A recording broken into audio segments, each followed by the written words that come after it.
Today, I'm thrilled to welcome Sarah Thompson. She is a media strategist, and she's been in marketing and communications and has a background in PR where we first met a couple of decades ago. And she's working or launching a study that examines the importance and influence of local media on Canadian businesses and also the public. And she's really vocal about the importance of media and also correct information, and she fights misinformation. So I'm thrilled to welcome her here on Noise Cancelled. Thanks. Sarah, can you start by introducing yourself and telling us a little bit about your career journey, how starting in PR shaped your understanding of media and advertising? Going back to my early days where we met, which is back at National Public Relations, I wanted to be a journalist. That was very clear. My eldest brother was a reporter at the National Post, and I sat at his wedding next to a gentleman named Tom Watson, who was a consultant, who was a former journalist too. And he said, you should come and interview to be an administrative assistant at National Public Relations, because I was just finishing PR school. I went in, it was like the Inquisition. I've never had an interview process like that before. It was like 4 people, rapid fire questions. And that was my start. And that was my exposure to both what stories and how we help corporations and companies have influence, shape public perception, fix crisis. And I also got the pleasure of sitting in a lot of newsrooms at that time, which were incredibly vibrant. We're talking about 20 years ago. So that's where, I've always been in love with journalism since early on. And now it kind of comes full circle, because in that interim period of time, I worked at Accenture. So I got business consulting experience. I worked at startups where I saw a full fire hose of metadata, Facebook data at the time. I've worked in other PR agencies and social and digital. I worked at a broadcaster running social media. So there's not a piece that I haven't done in marketing and advertising, including creative, but for the last decade, I've been in media as a media strategist, mostly because I love the idea of being able to help clients grow their businesses through media and doing the right thing and looking at quality opportunities, which I think is apropos of where I'm at currently in my career, is my general concern that there's not as many quality places to advertise if we continue to go the path that we're on. I'm really interested to learn more about your study. Can you tell me about Canadian Media Means Business? Pieces of it are currently out, but I'll go back a little bit of my history. Probably about 7-8 years ago, I attended a conference where we talked about how advertising was defunding journalism. And it got me to thinking, because I noticed, the swaths of the layoffs that were happening at our broadcasters, radio stations, and newspapers. What was happening to advertising? Where were the dollars going? I like to follow the money. If you want to understand anything, you have to understand where the money is coming and going. So I spent time working on things like the CMDC's Media Manifesto and some other projects, talking about and advocating for reinvesting in Canadian media. That led to me last year having some time off, and I was looking at incentive programs around the world and who was doing it properly. This is at the tail end of Bill C, which is where the government has had Google basically pay or have to pay for the distribution of content, which is the $100 million that's in the CJC in Canada. And that's also the timing of when Meta decided to remove or censor all Canadian news from its platform, all news in general, which is why no one sees it. I've paid attention to this topic. I've paid attention to the job loss in journalism. I've been an advocate. I've been on the speaker tour. I've talked about it all the time for a few reasons. One is because advertising only works when you have quality of information that it sits beside. We see it from Made for Advertising and other things. But that led me to last year. I was off and I did the research around the world of looking at incentivization that governments are doing. So how are they helping advertisers reinvest in local media? And what are they doing to platforms in order to fight this? So you see the DST, which was just revoked in Canada. Yeah. And you see that around the world. But the part to me that was really interesting is there's a lot of incentives around film tax incentives, TV credits, production. But no one had properly studied the economic contribution of your entire local media ecosystem to your gross domestic product. And most people look at that and go, well, it has been done. Well, it has been done in silos. It's been done where it's TV, or it's been done where we look at totality of ad dollars. we don't look at it in the proper way, which is how many jobs for marketing and advertising for people in PR, for people who work in any type of media, not just journalism. Then how many people are dependent on us having jobs, right? Because there's an interdependence that if we're employed, somebody else is employed, lawyers, accountants, others who work in our industry. Then what's the collective amount of money that we induce back into the market? Your salary, my salary, our spend within the Canadian economy. And then the next step of that is looking at CanCon content and other variables, right? If you don't have Canadian radio stations, then you don't have Canadian music artists on the radio, right? There's interdependencies that just keep going. Or even in the out-of-home space, most people don't know this, that the reason why in Toronto you have Astral, well, it's a tax subsidy in many ways for all of us, right? There's money going back to our local governments based on those, partnerships that they have with out-of-home companies that reduces our tax burden. So there's so many elements of this that are dependent on us having jobs and careers in marketing and advertising and in media in our country that we're all interdependent. Mm-hmm. So it begged, why hasn't this been done before? How hard is this to do? How long will this take? And also I started looking at policies in general of how we can change public policy, which is a whole other avenue. So it started with why hasn't this been done? To interject for one sec. So you, in a nutshell, you were trying to figure out the economical impact of Canadian earned media or media in general? Media in general. So this is TV, out of home, radio, magazine, newspaper, everything. Because if you look at our larger organizations, be it Chorus, Rogers, or Bell, right, the three big ones, they operate in different facets of all of that. They have TV, they have digital, they run some online news sites because they have radio stations. So we can't peel this thing apart. And then we have to understand how much of our money of advertising actually funds jobs. So how many jobs are dependent on ad dollars staying in Canada? Okay. This was the element of it that was really important to me to uncover, because we often talk about journalism as if it's a charity, but there are other intermediaries in the out-of-home space. We have 4 different buying currencies for radio in our country. There's an invisibility to our country because we're poorly measured and poorly understood. We have markets that don't even appear when you're building a media plan within our data sets, and nobody asks the question. But there's a radio station there, but it's just not measured. So we devalue it. Right. So how do we go back to not just debating the advertising dollars component of it, but how do we start talking about the economic value and the contribution of this to our GDP in the same way we talk about oil and gas or auto jobs or anything else? Okay, that to me was the point. Okay. Yeah. So I'm interested. So what pieces have you released so far? And can you share a little bit about that? So we are just in the midst of finalizing the report. We had a whole bunch of questions. We presented to the partners and sponsors who came on board, who were incredibly generous. I don't get paid for this. Everybody funded what they could out of this. It's a conglomerate of businesses and media organizations that just contributed, and Nordicity is doing the study, who is well known in the Canadian industry for studying this for content and other things. Can you spell that? Nordicity? Nordicity, Nordicity? Yep. Okay, perfect. That's exactly it. Okay, great. They have the most expertise in this in the market, and they were my first choice. And I brought them like a 66-page research document, and they were like, yes, this has never been done. Where are we at now? Well, we're writing the study. We've given the first blush of research. I presented a first run of it at Social West, a conference in Calgary a few weeks ago.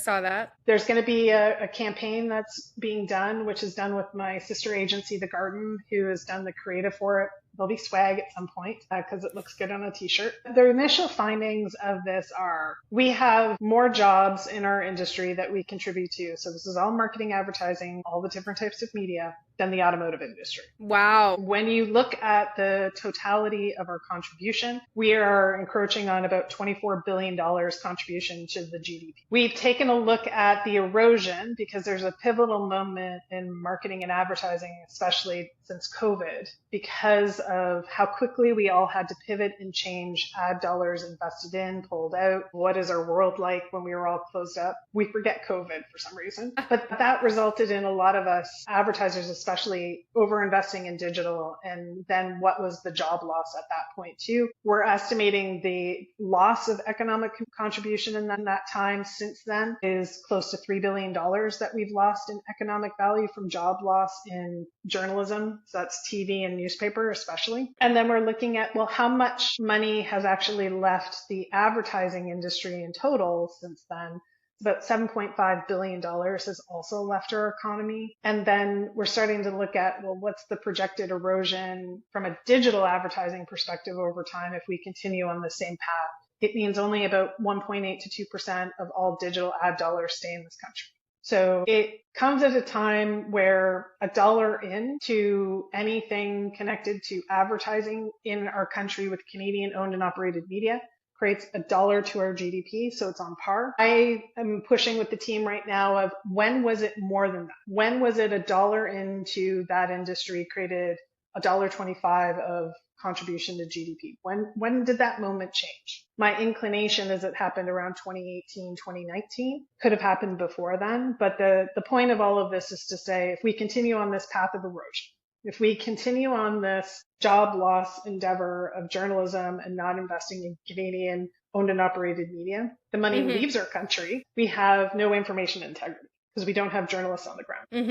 And so that's scary. I'm going to ask you what the solution is in a second. So primarily, it's Meta and American advertisers that are eclipsing our media. That's where the spend is going. The spend goes to a lot of intermediaries. It definitely goes to Meta. There's a lot of reasons why this happened. It's in the programmatic advertising space too, of how much ends up going to search as well as display. Right. You can see it now even in the connected TV space, right? So where you have OTT and streaming partners and players that come in and siphon away TV dollars from our local market. So even the dollars going to YouTube and not our TV broadcast. So there's so many different places. But the gist of this is like a dollar in our own economy creates a dollar of economic value. But how quickly do we want to continue to erode that? Because we're not paying attention to these numbers. And that's why this was actually such a critical moment to do this study, because if we didn't do it now, when were we going to do it? When it's too far gone? Yeah, it's like you're doing something that nobody would have, and you're rallying for, earned media and rallying against misinformation. Like this is something that we desperately need. And it sounded like, herding cats and a lot of work in your spare time that you don't have. So thank you for doing this. I mean, my wife says it all the time. She's like, you should get paid out of this. I'm like, that's not the point. The point of this is to create the research and give it away to the industry so that we can all have a different type of conversation. Because I've never fundamentally believed journalism in our country is a charity. I actually think that it creates a lot of economic value. And the other part is I get concerned about ensuring that there are quote unquote brand safe places for our clients to advertise in, but also in local communities, right? We often think of this country as like 5 major cities. We forget that our country has changed because of immigration, of where people live. And there's a lot of communities that have grown that don't have newspapers anymore. But the big one to me is always, if you think about it, even in comparison of a big city like Calgary, Calgary is underserved for news access. They have the least amount of news access of any major city in our country. And you can start to understand where misinformation comes into play because something fills the void, right? Something tells the story differently to people. There's no balanced storytelling. And this isn't about left or right or popularism or any of those things, because we need to have all voices at the table, right? Everybody has a different point of view.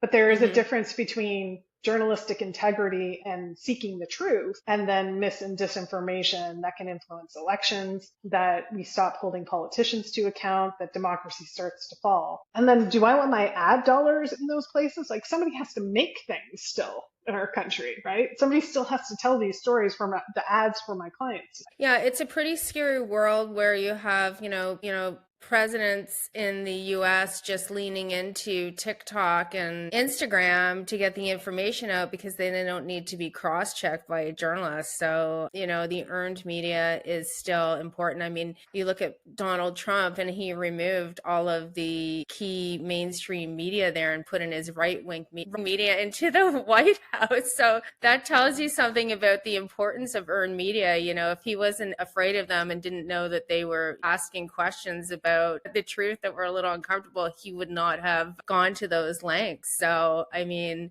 they definitely keep people honest and are important. So thank you for doing what you're doing. I can't wait to see the study in its totality when it's released. And hopefully I'm doing my part to support you here by trying to beat the drum in my little corner of the universe and across socials. Anything helps. Anything helps. Well, I was super excited to connect with you on this today. It's an important topic. So you've said the Canadian media landscape is undergoing a rapid and concerning transformation. That's clear. Me being in PR for the last 20 years. What does that look like, and why should brands and citizens care, and what do you want done about this? I think we never really pay attention to something until it's gone. And even then, you don't really appreciate the difference of it.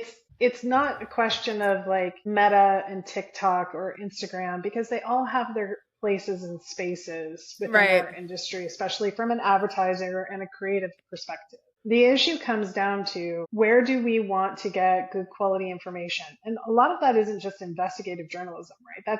That's a community newspaper covering a kid's sports team. That's talking about arts and culture. Thank you for clarifying that. Yeah, absolutely.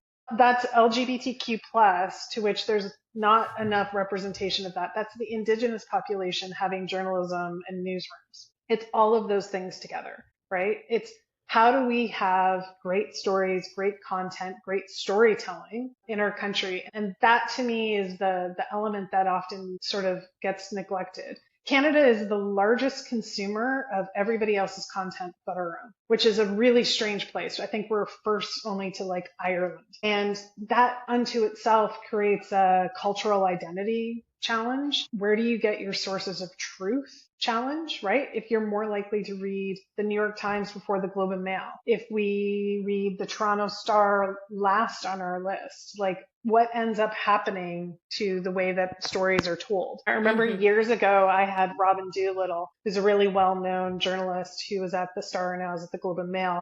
She was on a panel that I hosted years ago when I was at another media agency, because I brought people coming in to talk about journalism, started doing like local media days for people to, like, our industry to get to know Canadian media, which is really strange. She said something where she was covering the Toronto Police Department testing rape kits. And the amount of money that the newspaper had to invest for her to be able to cover that story was somewhere in the range of like $300,000 to $500,000. No ad dollars end up there, right? So these are stories that, because it's all brand safety. So these are stories that need to be told.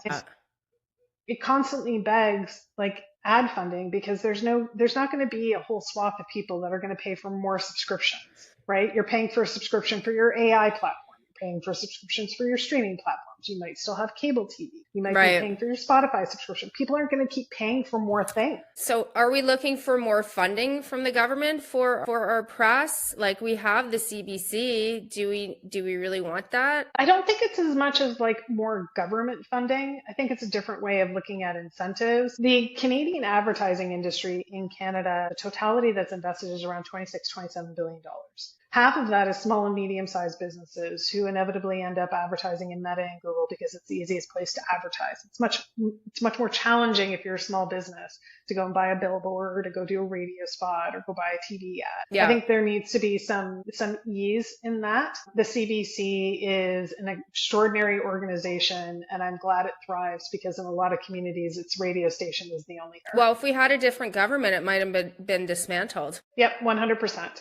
And the Friends of Canadian Media did a great job with their campaign of making sure that the CBC was top of mind during our election. Yeah. It's not that. It's that we need disparate voices as well. But the element of this that needs to get challenged, both by media agencies and in support and consultation with their clients, is challenging what is good. Where do ad dollars actually go? How much stays in our country? How much are you actually reaching a real human being, not a bot, not something else, that somebody actually sees the ad. And this is the numbers, even like we used to say this back in the 70s with Wanamaker, we used to say like, where do all the ad dollars go? Well, now we have them going to nefarious places of fraud and others, and we need to challenge that.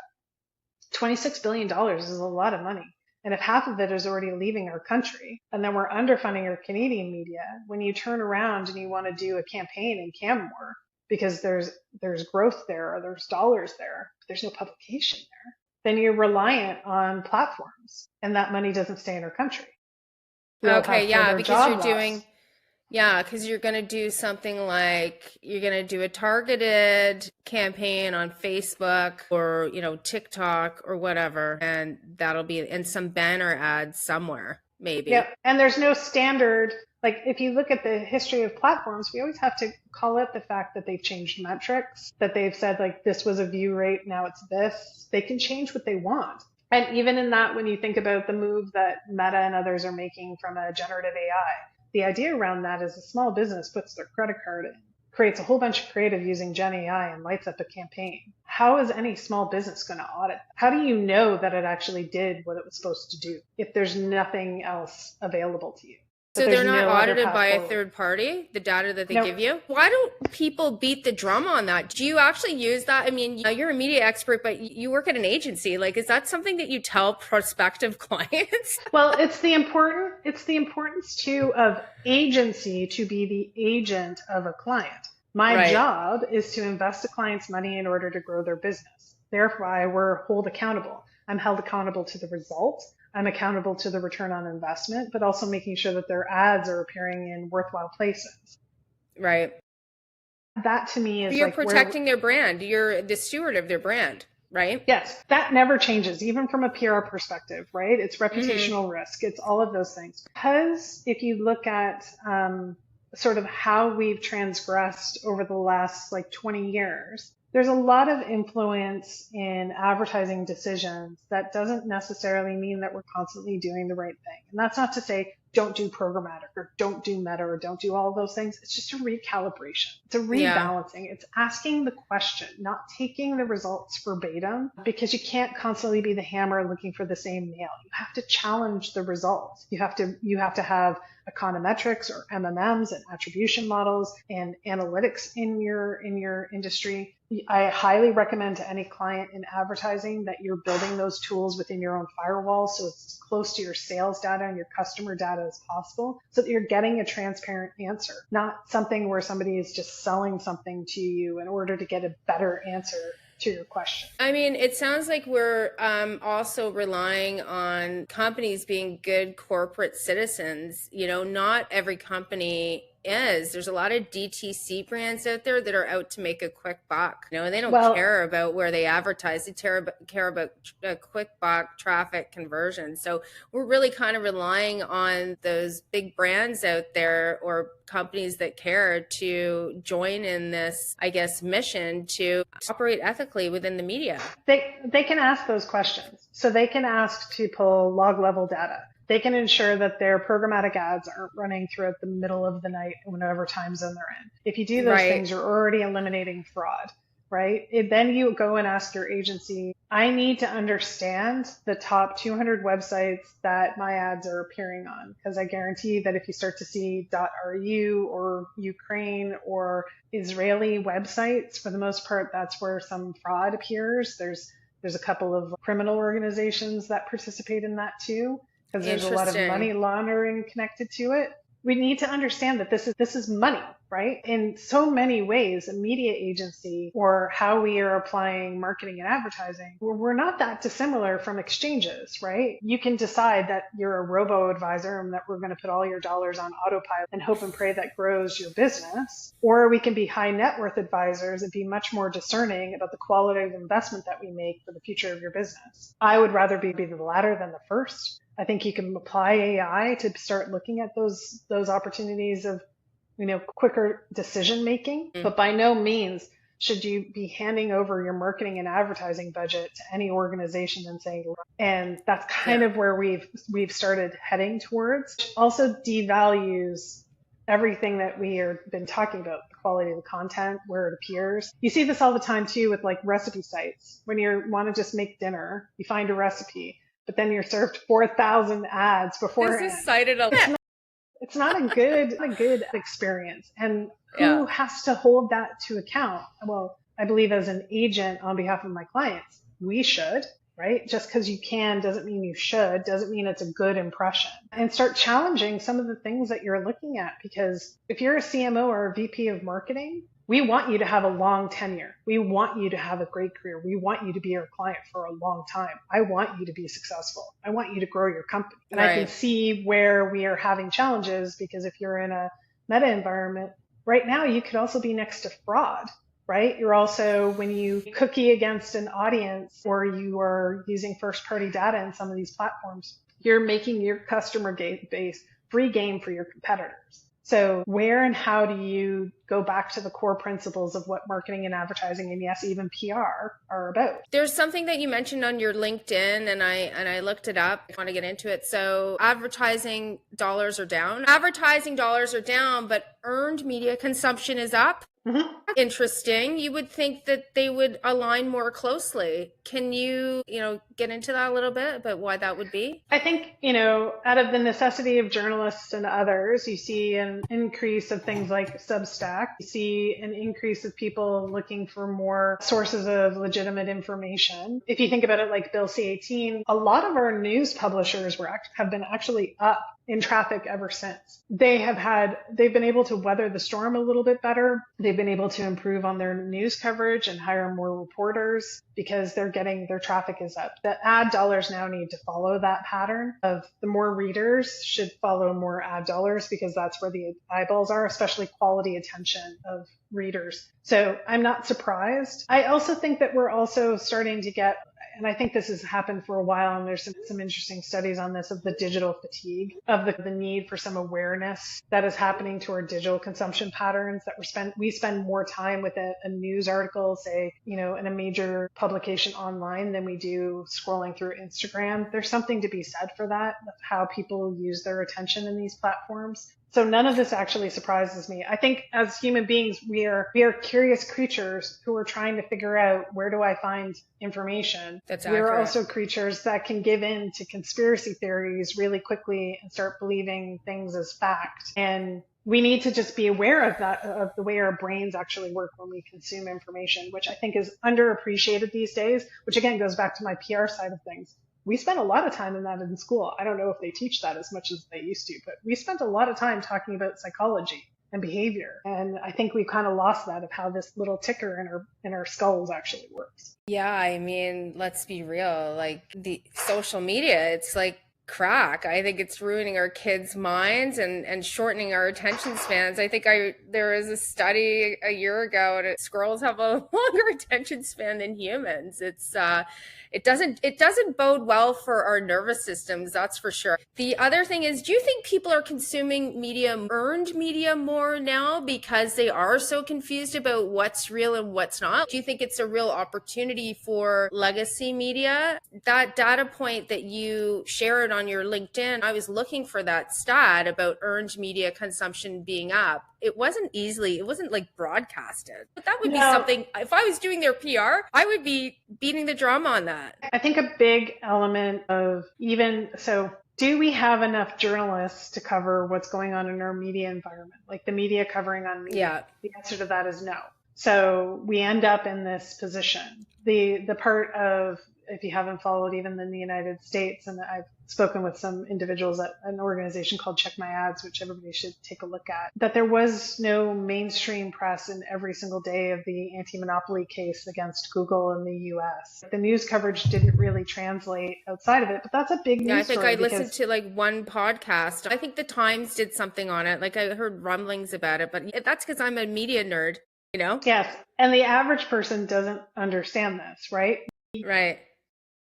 We use tools, we use platforms. But even years ago, I went into a business school and gave a lecture, and I asked a whole bunch of MBA students, do you understand how these businesses make money?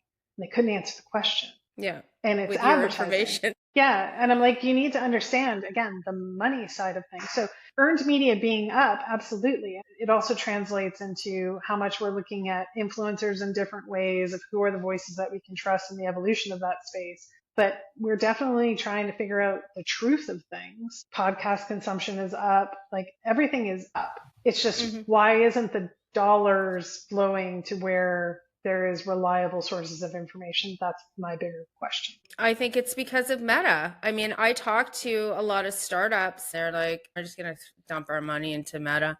They want the quick fix. I don't know what I think that that's a huge effect is the rise of these short-lived businesses and the fundraising that goes into it, and then they're gone. They're dumping a lot of money into this. These guys are, I don't want to sound like a boomer, but a lot of them just don't care about earned media. These are the people that run the companies. They don't really, some of them, a lot of founders care about earned media for sure, but a lot don't. It's funny, yesterday I was looking for Toronto-based brands that are in the clothing industry Yeah. because I'm a big fan of a local company called Makeway, which is like a women's sportswear brand. And the only way that I ever come across those is earned media because it's actually like the overwhelming ad load within Meta and other platforms makes it very easy to ignore a brand too. So How do yeah, you you're actually blending build a in. relationship? So So if you you want to blend in, advertise on Meta. and if you want to start standing out, like you can see the research in the United States right now, CMOs are starting to invest more in experiential and more activations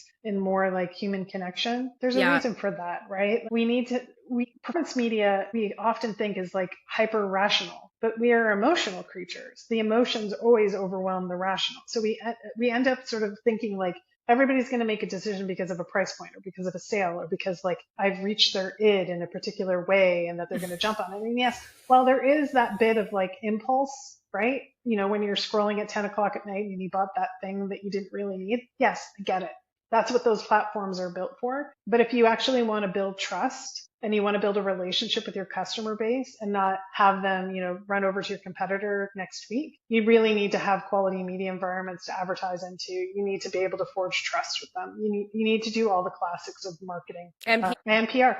I think, we look for reviews. If you look at even in the beauty space, which I'm a big fan of, even though I don't wear a lot of makeup, but I love the industry itself. yeah. You can take a look at like, how do I know to trust a product? I know to trust a product because some legitimate publication reviewed it and put it in a list with others and said, this is what I recommend. And that to me is like huge. How did I buy my last sunscreen? Yeah. Because a mom recommended to me. How did she find out? Because of a review. Like somebody Third party did. credibility. I need that credibility. I need somebody to say I've gone down this path, and we've seen the 5-star reviews on digital websites and you don't believe them, right? No, Like you're I was looking going at to a get into hotel. that with you. A lot of people think they're bullshit. I've read the data on that. So having it come through a journalist or a legitimate writer is super important, and they can Yep. reinforce that across their channels 100%.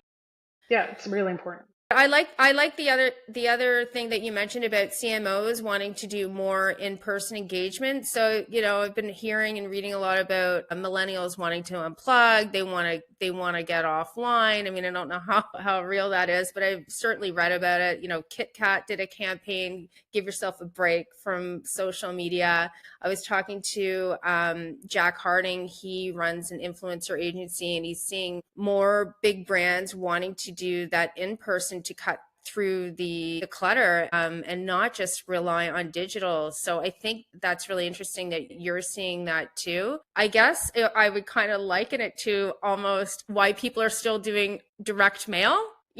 Because like I think at one time people thought direct mail was going to die, but do you see print coming back? Print is such an interesting debate to me. It's interesting. You can always tell that that print still works when Amazon still sends their holiday catalog out in Canada. Right? Okay. We still get the Indigo catalog delivered to our house too. My daughter still flips through it. So there's something to be said of somewhere there's an attribution model where it actually works. We love in the marketing and advertising industry to be hyperbolic about that. We like to say you shouldn't invest in flyer or direct mail because the majority of it is open over a garbage can. And I'm like, guess what? You also read it before it ever makes it to the garbage can. It's a tangible thing in your hand. You're going to glance at it. Maybe you're not going to have it sitting around your house for a week, but you'll probably see it. Print, like newspaper, is really interesting to me too because of the sort of, we always think that it was because printing newspapers got really expensive, which is probably true. But it also is because at some point we decided that digital numbers were more real than circulation numbers. And that is when we started we needed a fast moving metric that gave us exactly what was happening in real time versus trusting the circulation numbers of a newspaper. And then we became really obsessed with, and I paid attention to these stats, like when was that moment where we all decided that this number meant the most? We decided that people don't read newspapers anymore. And I've done studies on local media and local news for the last while, and there are two things that always come through that never have changed. One is people trust radio. They trust the CBC the most in our country. So thank God it's still alive because it's what everybody counts on. And the second is they miss the tangibility of newspaper. And I think when we ended up on this sort of real-time hyper speed news cycle, right? You're following a story throughout the day as it develops, lands you in anxiety and stress. We were like, can you just tell me how this landed? Can you just tell me when you have all the facts checked of the actual story? Do we need it in real time? And that started post 9/11. All of a sudden we got on this, I need to have it right away. CNN factor of it, how fast news had to meet. And then newsrooms couldn't keep up. And then we had everybody distributing news all the time where you were sitting there with stress and anxiety, not knowing what was real and what wasn't. And by 2016, that's the moment when trust in newspapers started to die. Well, they're still doing it. I was reading that bill that, what is it? The best bill. What's the ridiculous name Trump has for it? Yesterday. Anyway, like even the New York Times saying like this was updated 2 hours ago. You know, we're still like, they're still trying to do it in real time. You know, even big outlets. And I get it. Like we all have access to information at our fingertips, but there's also something to be said for the experience of content where you can sit with it, right? You can see the fulsomeness of the story, well-researched story laid out for you of what actually happened. I think that the schools have to take some responsibility for educating kids on what's real and what's not. I mean, I don't know how far down the path they go with that, but I often have to tell my daughter, you know, that's not real. You know, it's impossible to keep them off, but they need to know about where to find valid, accurate information and what boxes that they have to check. I've seen a couple of campaigns. I think the Canadian government ran one a year ago, but that's super important because scrolling, I mean, Meta says that they hold people to account somehow, but it's impossible. We know that that's not true. Community notes, the fact-checking component that has been adopted by Zuckerberg, that was also what Elon Musk used on Twitter, hasn't really been able to keep up, right? Well, that's the self-policing of fact on these platforms without any sort of other entity to do third-party validation. That's saying the people who use this platform are going to be the people who are going to decide what's fact and what's not, and they can't keep up with the volume. So that doesn't work. To the point where you were talking about before, when I was a kid in the 80s, there used to be a commercial that the government put out with the hippo in the fridge and that you were supposed to really think about what was fact or not of what you watched on television. Now we have that same organization funded by TikTok and Meta. So we need to start figuring out, yes, I understand you need revenue to be able to fund these campaigns on digital education, but the studies and the research show the social harms that are happening to our children. And then the campaign to educate our children about safe use of these platforms is funded. It doesn't make sense to me. And I agree with you, there needs to be a stronger education component to this for kids, but it also needs to be adults because we're also hooked. And we believe these things. And then we model that behavior, right? I'm not going to give anybody parenting advice, but like we model those behaviors all the time. My daughter yells at us when we have our cell phones out. She's like, pay attention to me. And I'm like, you're 100% correct. The phone goes away. Yeah, exactly. You have to catch yourself. I catch myself and I'm like, okay, I've been on here for half an hour. I can't do this. My brain's it's gonna melt here. Okay, so I'm a brand. I've just started a company. I've got $100,000. Let's pick my hometown around London, a fast-growing city that, you know, has a lot of growth because of immigration. What's the product that we're selling? I need to know that at the very least. We are selling a CPG, natural, dairy-free, gluten-free, made in Canada protein cookie. You're up against midday squares. I would say a few things. $100,000 should be invested in radio. Should look at out of home. So let's say 50% of it is divided amongst those two. It's also about the timing of when you're in market. I would look at probably 20% going into some digital platforms. So that's looking at your TikTok and others. I would forge some relationships with some key influencers that absolutely love your product and want to be a part of the journey with you. Either that or the founders of the product need to be the influencers and tell the story that they have to have and generate, to your point, the earned PR component. I think PR should be a part of that budget. I think that you should have some events and executions and sponsorships. So where are those moments where people are going to be hungry, where they need a protein boost? Pick your path, right? Pick a place where somebody can sample and do some trial and your money is spent. And that's year one. And then take a look at and ask the question, hey, how'd you become a customer? But the other part is reward the customers that you're getting. Give them some incentive to continue to come back, because if you're in the CPG space with that kind of product, hyper competitive, but it's all about trust. So make them a part of the journey. It's just like, if you go back to brands like Glossier and others, again, I go back to the beauty space. But if you think about that, some of those brands were extraordinary because they forged a community around their brand, right? It was a two-way street. So it was a dialogue, which is what the platforms were supposed to be, but they're not anymore because it's very hard to communicate with a brand on those platforms. I always found that bizarre that when people were talking about community, I was like, what do you mean? It's like, it's Facebook. Community to me was always in person. And I'm like, and now it's turning around and community is actually meaning in person again, right? Yep. Because I think it's so saturated, right? I think that's one of the reasons. And it's just not the same as connecting in the flesh. I think it's important to understand your relationship with your customer again. Who are the high value customers? Who are the customers that are repeat shoppers, who are not frequent enough? Where do they come from? What are you learning about them? Not just that they're like ones and zeros and digits, but what do you actually know about them? And I think that to me is like marketing 101 is get out and talk to customers. We used to do focus groups. Remember focus groups? Well, like, let's go back to that and actually sit with your customer base and go, what's do people not do those anymore? Not as much as they used to. Like, I haven't sat in one maybe in about 5 years. I used to do them quite a bit as like initial segmentation and market research. What's working? Where's your mindset? To supplement panel research and studies so that I could get a little more depth. But no, I think the last one I worked on was for an automotive brand to understand women in trucks. How do they get the demographic information about their target audience, or like where are they getting that from? The segmentation element of like the last year I spent a lot of data consulting time. Segmentation in Canada comes from a few different places. You can have your Environics, you can have Vividata, you can have Enlogic has a new service that they're launching. You have a lot of different services. Yeah, I saw her speak. And at every given time, there's about 60 panels running in Canada. You need other systems of information. You need to go back to your ground floor of like segmentation. What do I have in my first party data? How am I layering the identity of people?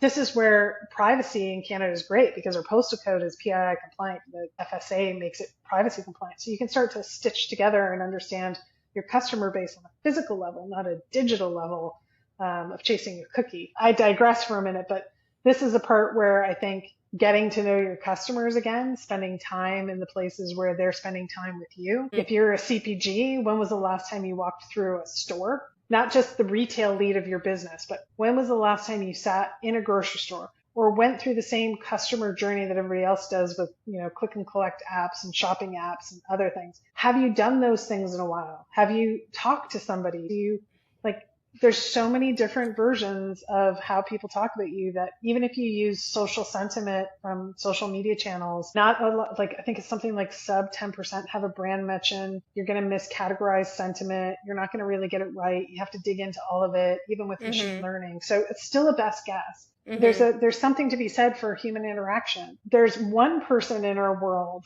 in the business world, that I've always admired for this, who is Heather Reisman, who actually goes and still works the floor at Indigo. She still engages. She will ask questions. Did you find what you were looking for? Did you find the book that you needed? Right. To me, that's remarkable. That's unheard of. So she's not necessarily doing it because she's being nice. She's gathering data. I'm just kidding. She wants to know. Yeah, she wants to know. Inevitably, 95% of all retail purchases still happen in a store. 90% of all retail purchases still happen in her store or all stores? All stores. E-commerce didn't grow the way that we all thought it did, despite how many Amazon. This is, who can I do PR for so I can get this information out en masse? I mean, to me, this is like a fact checker industry, because again, it goes back to, we love stats and numbers, but we make them hyperbolic, which is again why I did the GDP study, because I want fact. I want the actual number. How many jobs have we lost? What's the economic contribution? How much further are we going to? Okay, so last question. I'll email you after, but I want that data point. Like, sure. I want to cite it. I can Google it, but if I can't find it, I'll email you. So people are kind of pissed off about these AI generated summaries, right? Mm-hmm. They say it's replacing journalism. It's also, I was talking to my SEO person, it's screwing up SEO as well, because people aren't coming to your platform for information. Have you heard about this? Is Google training our audiences to skip the source entirely? The answer to that is yes. Out of all the AI platforms, from Chat to Perplexity to others, there's only one company called Prorati in the LLM, the large language model space, that is actually compensating publishers for their content. Citations are hard to find. Everybody, the web scraping business. The other day I was looking at, somebody was issuing an RFP of, I need web scraping capabilities. Can you answer this RFP? And I'm like, wow, we're transparently wanting to steal information. We devalue quality journalism, which is data.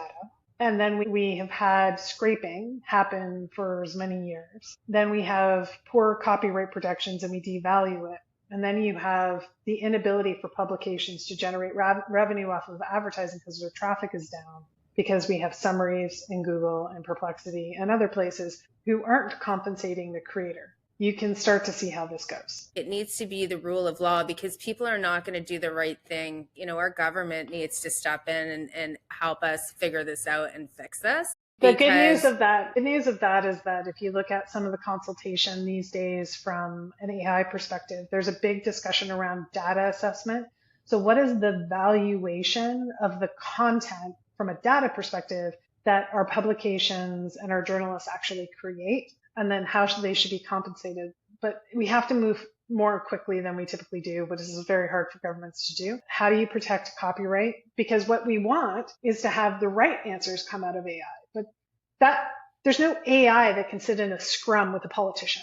I haven't seen it. Bill C-18, do you see that being fixed, that problem being fixed? You mentioned it earlier. Let me just course correct that. I think Bill C-18, the government thought that Meta would blink. They didn't. It wasn't on the trajectory of Meta to want to do that. They were already backing away from fact checking already. It's an expensive business to make sure that everything on your platform, when you have that many billion people on it, is 100% fact. Mm-hmm. So that was a problem. That's why they went to community notes. It's not as big of a cost burden. But Google did pay for $100 million. Is Bill C-18 going to stand? Yes. Bill C-18 will continue to stand. News is not going to be coming back to Meta, but it has nothing to do with their government. If you go and look at anything that Meta has said, they don't believe in it. It didn't generate them traffic. Okay, so there's nothing that the feds could have done. No, it was already the story that was already built. Meta said that they didn't get traffic from news, even though publishers and media owners did. And that's because we all just read headlines. Yeah, the importance of a headline. Okay, so anything else you want to add before we wrap it up? I would say everybody can pay attention this coming July. The study will come out. I will be doing more interviews like this. I will be speaking at a bunch of events. Hopefully you can come out. The study, when it comes out, will be available at CanadianMediaMeansBusiness.ca. It will be made 100% free for anybody to have it. And we're just packaging and writing it right now. And I would like to thank all the sponsors that jumped on board with that, but also the entirety of the media industry in Canada. I celebrate all of them all the time. They are peers, they are colleagues, they are journalists in newsrooms. And it's so important that we get our ad dollars back into Canadian media, because they're the ones who are actually, doing the groundwork that tells us the stories about who we are. Thank you so much, Sarah Thompson, for being on Noise Cancel today. And it was a fascinating conversation. And thank you for doing the great work that needs to be done to help save our Canadian media and keep the dollars here. Thank you. Thank you.